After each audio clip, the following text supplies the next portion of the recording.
We're kicking off this show with Steve Buchanan. He's going to put up his Buchs with DraftKings contributors Nick Friar and Garion Thorne here to push back on his top MLB picks at the following position. Steven, your pitcher of choice on this 14-game slate, please. Well, I know Garion's not going to push back on the pitcher because this is from his hometown, Toronto Blue Jays. He's doing a little faces there, so maybe he is, which is nice on a Tuesday morning. But let's talk about Robbie Ray, a guy I wrote off years ago. So I would never use this guy again. This is the second time I'm using him this year. Congratulations. You've been doing something well with the Blue Jays.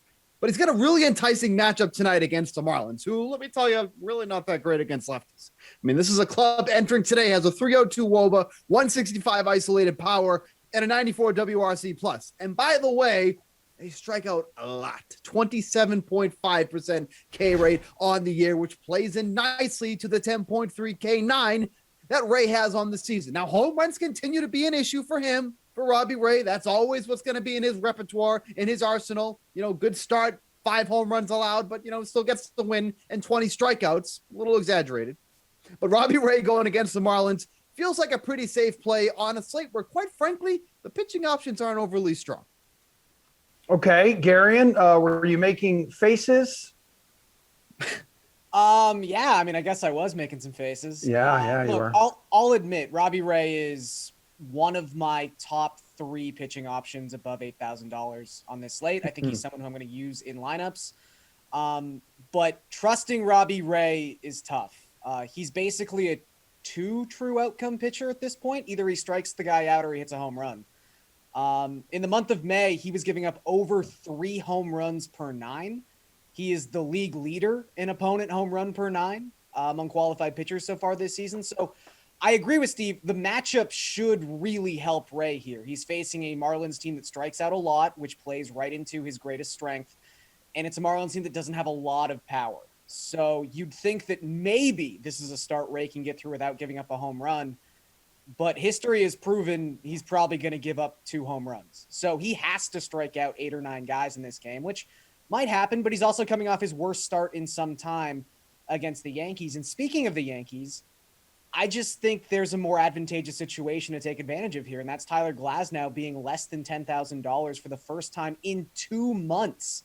He's $9,800. There's no justification for him being $9,800, especially considering the Yankees aren't the Yankees right now. In the last 2 weeks, they are dead last in baseball in isolated power and are leading the American League in strikeout rate. If it was anyone not named the Yankees, we'd be all over that matchup for Glasnow. So I'm just not going to take any chances, and I'm using Glasnow. All right, Nick, put up your Buchs here. Steve's in love with Mr. Robbie Ray. Garion says he's hard to trust. Who you with? Whoa. Little strong. Love is a strong word. I am infatuated. Just put up your Buchs. You're fighting for this guy. Infatuated. I'm infatuated. Be quiet, Nick. Be quiet, Nick. It's my turn to talk, is it not? Oh, wow. Is it not? Wow. Okay, thank you. I love this, you. What? Long weekend for Nick. He's a little feisty. Let's go, buddy. Let's hear it. Well, I think that Garion had a good pick. I don't think Steve necessarily does if we're going to be like this now. I'm going to go with Chris Bassett, though, for my guy right now. He's at 9.1K against the Mariners, which actually, I believe Steve loves the Mariners. But guess what? They stink against right-handed pitching right now. Second lowest OPS against righties over the last 2 weeks. 5th lowest ISO against them, too. Their strikeouts, they're kind of in the middle of the pack in plate appearances per strikeouts, but they're going against Bassett, who's generating more swing and misses than he ever has. He's getting hitters to chase pitches out of the zone more than ever. And guess what? They're missing all those pitches too. I don't know how his K prop is set at 6.5 right now, but I'd hammer the over and then I'd put him on your roster tonight for DFS purposes. All right, Steve, you got to put up your Buchs now for the infielder position. Then we'll see what the guys think. Yeah, let's roll with Trea Turner going up against Max Fried over with the Washington Nationals. Now, Fried's been pitching pretty well lately. I got to give him that. But, you know, anybody can pitch well against the cupcake schedule that he's been dealing with over the past 4 or 5 games. So congratulations for, you know, taking care of the bottom of the barrel in baseball. But what I like about Turner is he is a multifaceted guy. He can do it anywhere. He's got the power, got the speed, can get on base, and he's been crushing left-handed pitching. You look at his numbers so far this season, 483 WOBA, 286 isolated power, and a 207 WRC plus in 48 plate appearances against lefties so far this season. And for as good as Fried has been so far this season, his 4.42 FIP ain't nothing impressive against righties. So I think the easy schedule for him has kind of been playing into how well he's been pitching. So I'll take somebody, an elite hitter like Trea Turner, as my infielder for tonight. All right, Nick, what do you think here, dude?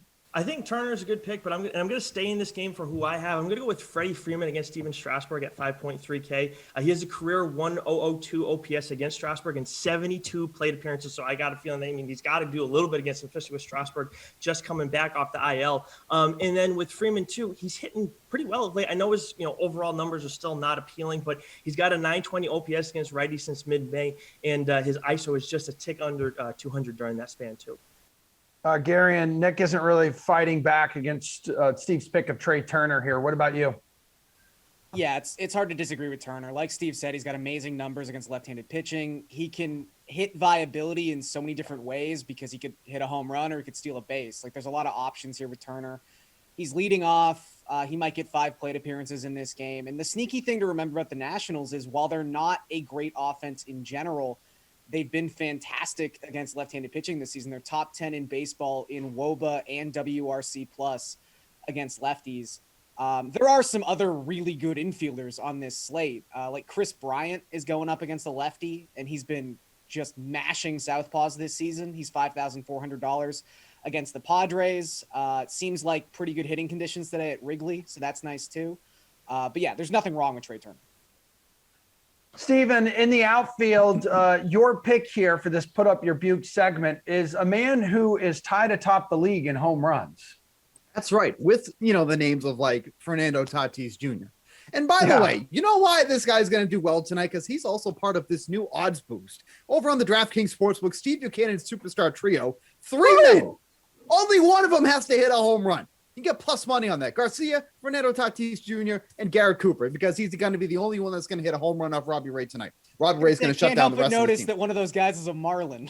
Yep, because he's going to shut down. Robbie Ray's going to shut down the entire lineup, except Cooper is going to hit 1 home run. And then you win your parlay. Only one of them has to hit. But let's talk about Garcia playing in Coors Field tonight. Also extremely cheap, $4,200 for a guy who leads the league in home runs. I don't know what's going on in DraftKings when they do these pricing, but let me tell you something. Don't fix it, because we'll take these savings. $4,200 for a guy hitting cleanup against Ramon Marquez, who's been struggling with the home run ball, is just a steal in the outfield. There's no reason not to play this guy. It's not like you can't afford him. It's not like he doesn't have the power. He's been one of the best surprises so far this season. So getting a guy $4,200 with that power in Coors Field, there's nothing that these guys can fight about. If Nick tries to say something stupid, then that's just how he is. Stupid. Oh, Nick, would you like to say something stupid? No, I would like to say that I'm glad Steve finally came around on this guy, because I haven't heard him use him in a little while. I know I used him a few weeks back and he did well for me, but whatever. Congratulations. Thank you.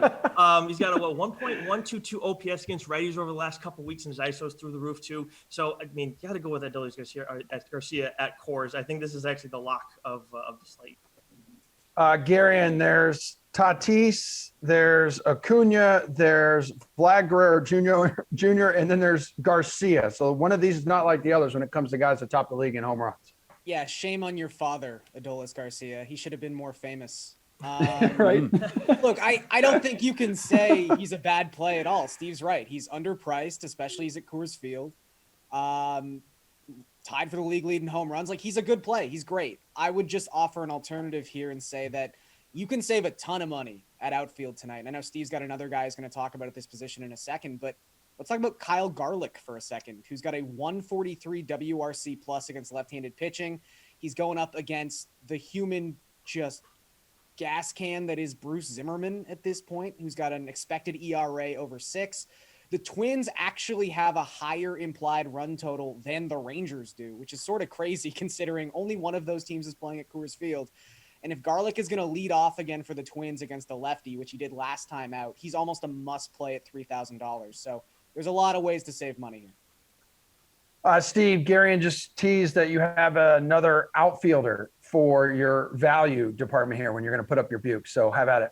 Yeah, an absolute pro. Obviously, he's been in the business for a long time, knows how to do a tease to keep you interested in the segment. But Andrew Benintendi tonight is another one that's just too cheap. Going up against Will Crow, who all he does is actually eat crow because he's a horrible pitcher. But going up tonight against the Royals, who haven't been a great team overall, but Benintendi starting to kind of come around at the plate. Had a really, really bad start in the month of April, but ended up hitting 340 with 3 home runs in the month of May. And now overall against righties, 362 WOBA, 133 WRC plus, really cheap tonight against, like I said, someone like Will Crow. So if you want to save some salary, which is not going to be overly necessary tonight, I don't believe, but if you do need to do so, I think Benintendi in one of your outfield spots is the way to do it.